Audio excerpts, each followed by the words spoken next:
Hello, everyone, and welcome to Discover Rising Ties, How the Outside Makes the Inside Better. And I am here with Denise Stegall. And oh, by the way, my name is Jeanne Gallagher, for those that care, don't know, whatever. If you're just watching us or just listening to us on your favorite podcast and you like to see our happy faces, jump on over to YouTube and we'd be glad to give you that opportunity, and make sure you like and subscribe no matter where you're at. But thank you so much for being here. And I'm going to do my best not to cough while we talk. So how are you, Denise? It's been a while. It has been a while, and I'm sorry to hear that you're still not feeling well. Um, I've been traveling quite a bit, but I am back home in Rochester, Minnesota, which kind of makes today's topic really poignant because it is really still cold and it is really still gray out there. It is unpleasant.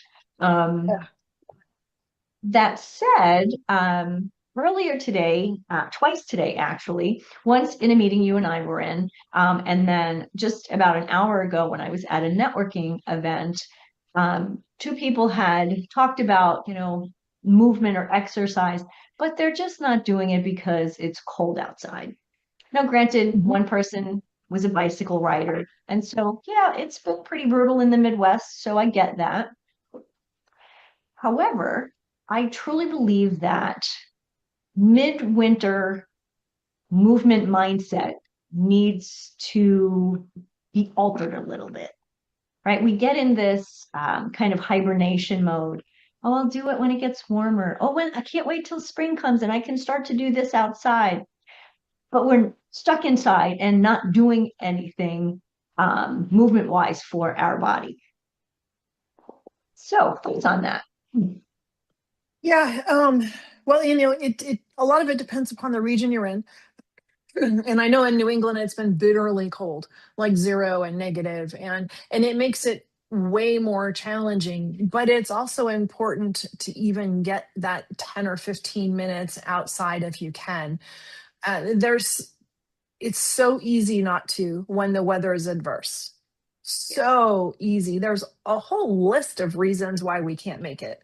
Now, those are And excuses. well, then there's some of them are legit, but Yes. I think that, when you're talking about winter and ice and snow and your ability, I know that when I was in Maine in January and I was recovering some surgery, I had to be super careful about ice and slipping because don't fall with a new hip and all these other things. So there's so much that sometimes it's hard to overcome all of that. And so I want to acknowledge the reasons or the excuses or what people are thinking, and challenge people to how can you overcome some of that? And especially when you're in colder climates, knowing that, and it could be that you're just standing outside for a few minutes, just the fresh air. It doesn't mean that you're out for a run or you're out for a jog, or it could be that you've just taken yourself outdoors with a cup of coffee that gets cold really fast. Yes. Or a cup of tea, and you're just standing there, just something to change the environment, get the fresh air. I know that as I'm recovering from this viral junk, being outside, I think is helping that recovery process, just getting cleaning out the germs. But when it's cold, I think one of the things that for me that makes a difference is understanding what I need to wear before it's time to decide to go and I can't find what I need. Absolutely. I mean, when I moved to Minnesota, people said, "Oh, you get used to it here." No, you just get better clothes in the wintertime, Right. Yeah. right? It's just what it is. So I would agree with you. That is an important piece.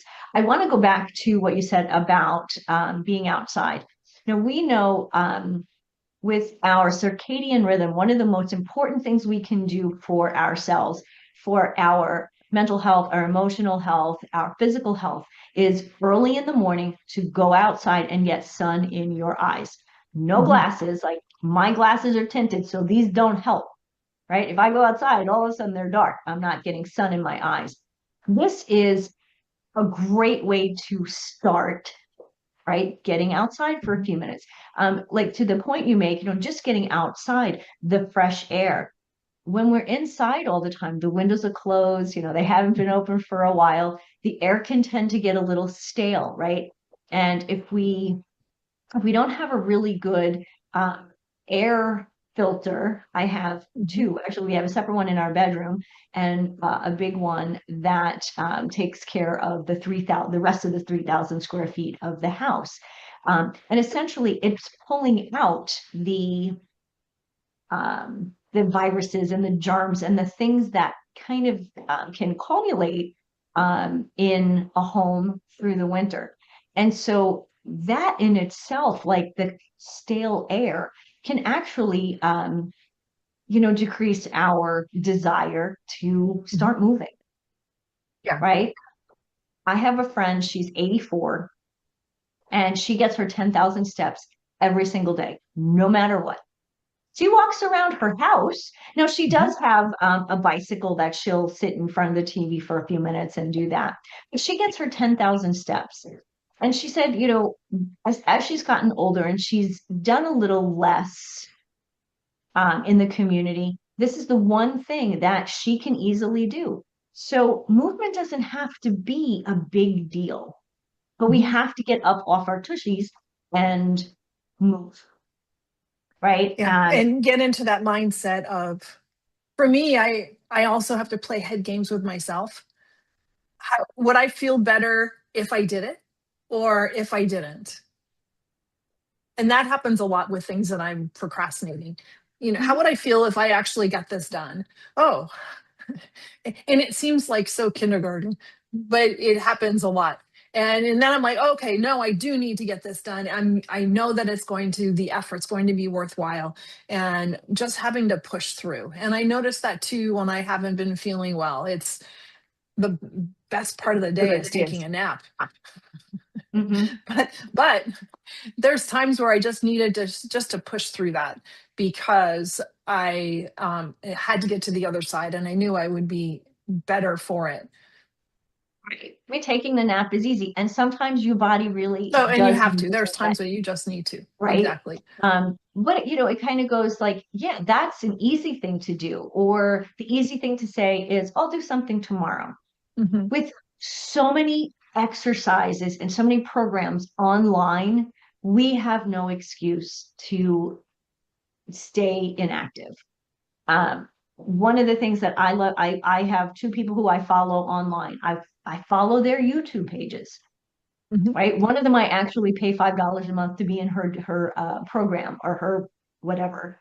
I get extra workouts to my email, and they don't, they're 30 minutes. They don't take up a lot of space. Some of them are just body exercises, and they're Hmm. things that we all know, but unless we're a personal trainer, it's just not in our wheelhouse to get changed into our workout gear and go, okay, now what am I going to do?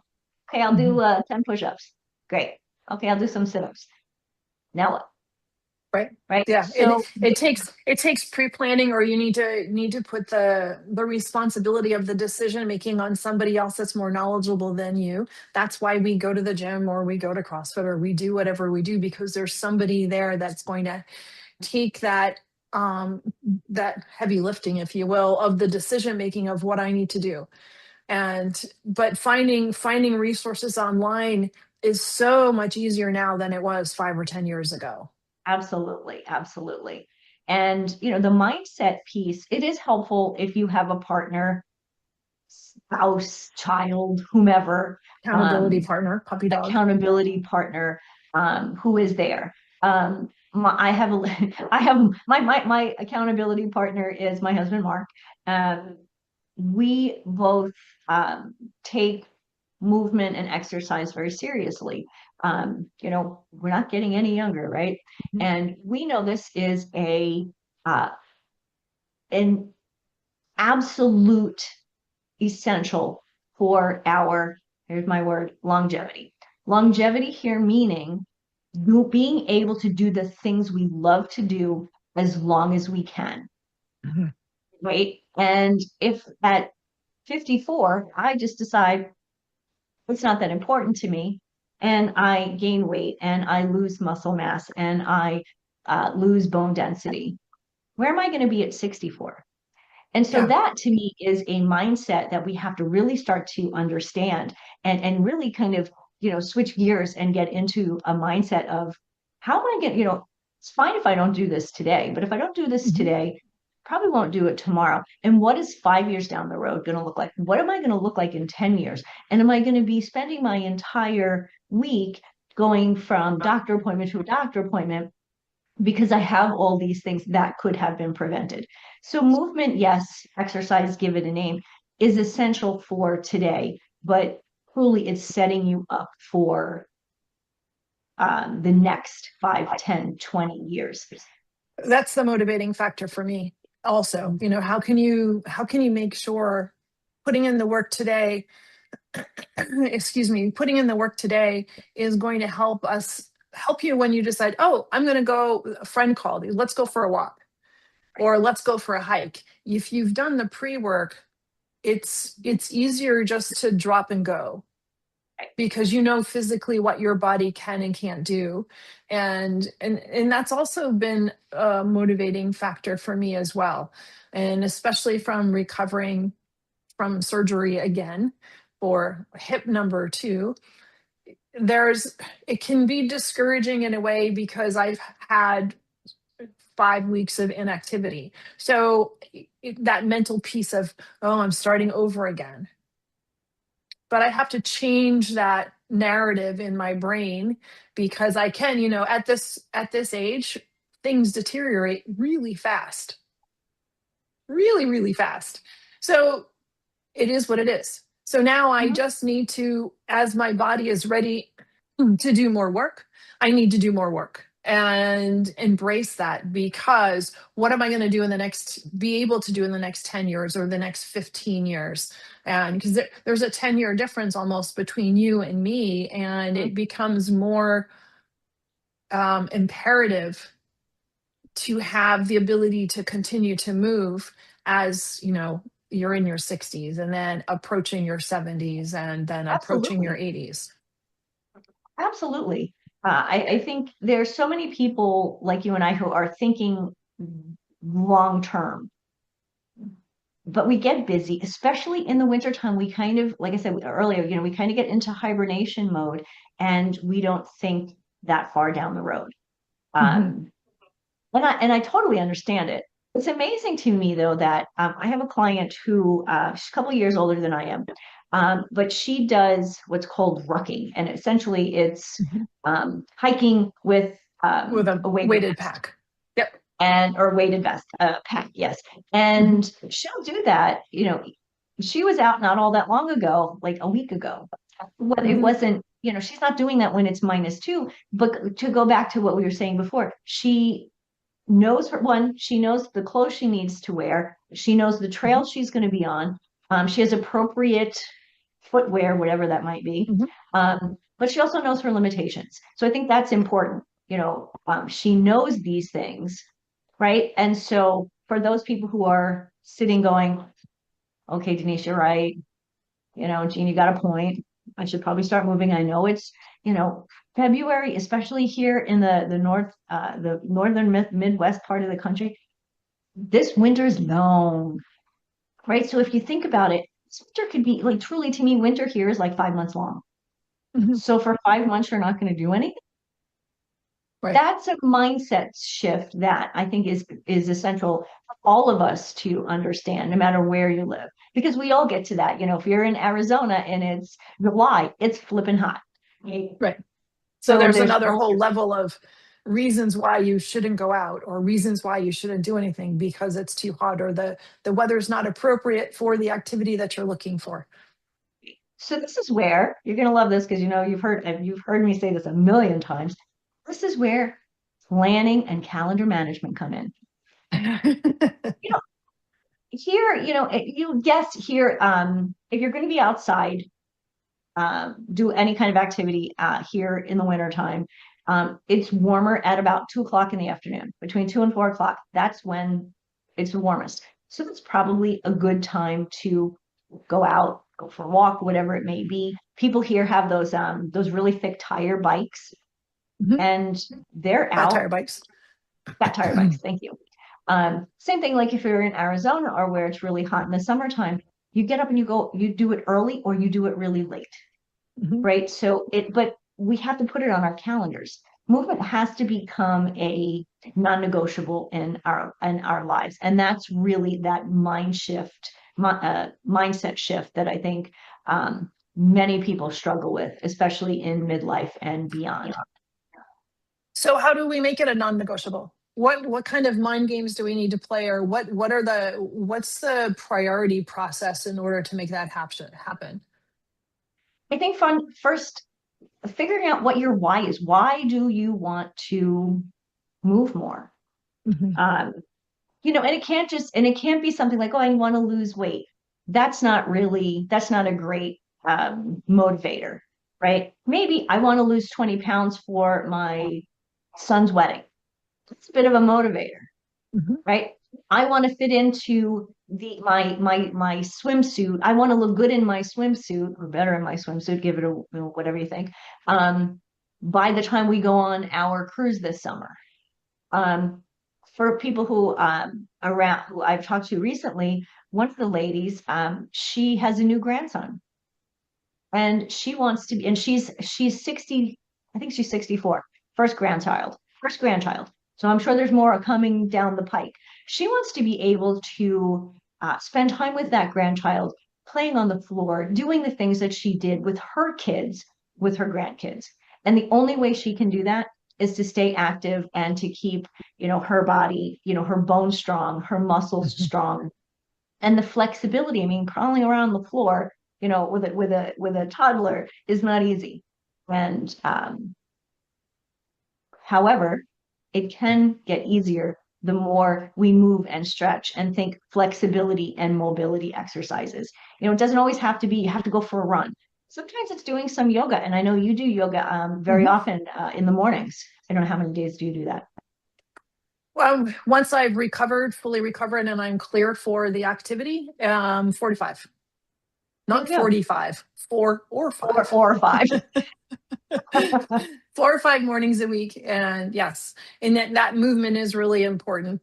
That there's the blood flow, but also the mental clarity that comes from that is also important too. But what I'm hearing from you is it's finding that motivational factor that changes this hesitation that we have for adding something new to our schedule into a non-negotiable. And so what I would encourage people to do is to figure out what other non-negotiable things you have in your life. What are those? Why are they non-negotiable? And what have you done in order to create that thought process? And what's the discovery process for that? And then how can you apply that process? Everybody motivates in different ways. Absolutely. And how can you apply that thought process the to the this movement piece, and especially when in off season when it's not as convenient to move? So what else do you do that's non-negotiable? Mhm. You take I time like to that. journal, or you take time to read, or you take time to do whatever that is. And how can you fit that into your calendar? And I'd love to hear from people that say that have some ideas of, this is what worked for me and this is what I'm finding, or this isn't working for me and I don't know what to do. Because identifying what's not working is quite often the first stage of integrating that event or that activity or that thing into your life. But yes, Ba-dum-bum. that's exactly where most people struggle. So, yes. What tips can we give? What tips can we Let's give? put a little bow Okay. on this. First of all, one thing that you had mentioned before we started was, and I loved how way you said it, the midwinter movement mindset. It's great, by the way. It, I and like alliteration. yeah. And so now, first of all, we need to decide that it's needed. Just moving is needed. Being sedentary is the worst thing that we can do for ourselves, for our health today, but mostly for our health later on in life. Yes, absolutely. So making the decision that it's important, and it's important. In order to make the decision, why is it important for you? Who is it going to affect? You, Mhm. of course, your spouse, your children, your grandchildren, right? You can also positively affect your neighbors, your friends, your family. But truly, who are the people that this is going to affect in a positive way? So then, so it's the why, but then also the what. What do you enjoy? Right? I enjoy running. I don't run as much as I used to, but what do you enjoy? You know, a lot of I've never times put people, enjoy and running in the same sentence before. and most people don't, I know. I probably didn't when I was younger, because when I was younger, I did dancing and fencing. But that's an important thing. What did you do when you were younger that was fun, that you enjoyed? I mean, movement doesn't have to be about, grueling workouts. Mhm. Um, yes, we do, as women in midlife and beyond, we do need to lift weights, right? Mhm. That's essential for our bone density and our muscle mass. But it doesn't have to be something that you absolutely hate. It can be done in a fun way. So maybe that's the next piece, is like finding something that's fun. Mhm. And then, And then, yeah, no, I was going to just, so understanding your why, finding and figuring out what you really do enjoy, what's going to bring you happiness and in an activity. And then what is it going to take in order to get this thing done? all right, what are the things that you're doing that are wasting time that you can replace? So sitting and watching television for 3 hours, Doom people do scrolling. that. Scrolling, yep, scrolling through, doom scrolling. Exactly. Right. Truly, if we move for a half an hour every day, and I mean 7 days a week, Mhm. if we're just thinking of it as just getting up and moving, um, we can find a half an hour.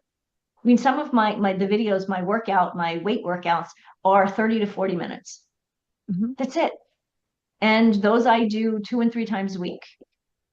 Doesn't take a lot of time. It takes more time for many of us to get our brain around doing it than it actually takes once we start doing it. Right. Um, and then the next thing is to have a partner. Tell somebody you're going to be like, this is what I'm going to do this week. I'm going to exercise or move twice this week. Haven't been Mhm. doing anything, so I'm going to do twice. And I could do it Tuesday and Thursday because my schedule's open at this time. So it really is making it a priority in life Mhm. and understanding why it's a priority for you. Yeah. And figure out what is it going to take in order to get this done. Is it an outside activity that's going to take a knowledge of, and do some test runs on layers of clothing, layer up, and but have them ready to go, so that when it's time, oh, here's my 30 minutes, I've got to go. Oh, I've got to go get my boots, and I've got to go get this, and I've got to go get this. And now it's only 10 minutes left of your allotted time. Well, have everything ready to go. So it just takes a second, and you can't, your brain can't try to convince you out of it. Yes, absolutely. I've heard in the past, like people say if they get up and they go to the gym or work out in the morning, they'll Mhm. sleep in their workout clothes. Okay, God. I have never done that. It's a little bit much for me, especially in menopause. That's not happening. Um, but everything is in the bathroom waiting for me to Mhm. get up and do it. Now, for me, my schedule is I work out pretty much most mornings at 7:30 in the morning. Mhm. Now, there are certain days, Tuesdays often, is I work out later in the day, which is around 4 o'clock. I also know after 5 o'clock, I'm useless. Like my brain, I've been doing too many other things. So also to know what when are you best during the day? Are you really good Yeah. early in the morning? Get it done then, right? Is it three Yeah. o'clock in the afternoon? My husband Mark loves to run at noon. If he could have a schedule where that would work out every day, he would be the happiest man in the world. He's pretty happy anyway. Um, but knowing your body and yourself and your schedule. Mm-hmm. Great. Winter movement mindset. So important.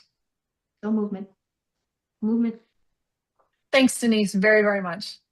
Thank you, Jeanne. It's always a pleasure. Thank you so much for listening today. Today's show is sponsored by Seaside Solutions, my financial services company.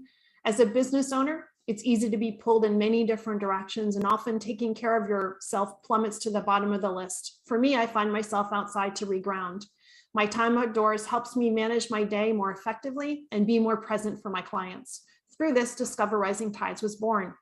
At Seaside Solutions, we truly believe that education is the foundation of financial wellness. Our primary focus is to provide guidance that is designed to help you achieve your long-term financial goals and visions. Working with a plan allows space for doing more things that you love, like being outside to make the inside better. If I can help you create or realign your plan, or if you would like to be added to my weekly newsletter, please let me know. This week's topic was 5 ways to set more achievable goals. Your referral means the big, beautiful world to me, and if I can help, please let me know. And thank you so much for listening, and see you next time.